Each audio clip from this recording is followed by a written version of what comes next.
Hi, this is Vincent for Xavitech. In today's video I will show you how to use the pump controller app and the Bluetooth adapter. The app requires Android 5 or higher and can be found on the Google Play Store. Connecting the pump to the adapter is very easy. The adapter has the corresponding connectors for Pico Blade and flex cable. So first just connect the pump to the adapter and then connect the power supply to the adapter and the pump should start. When you open the app, it should automatically scan for pumps.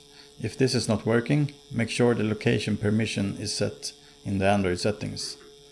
When the pump shows up in the list, tap on it to connect.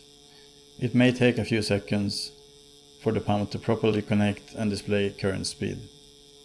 In this panel you control the pump. It will start at the calibrated value, in this case 238. You can change the speed by dragging the slider using the plus and minus buttons, or you could enter a number like that. You also have stop and start buttons, as well as reset.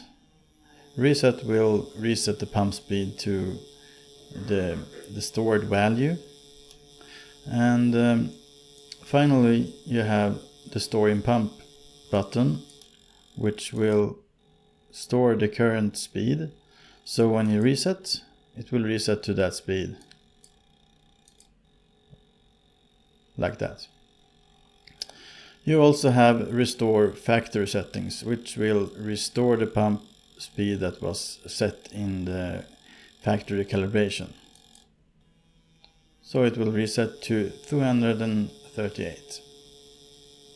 You can find links to the app and our website in the video description. If you have any questions or problems, please email us.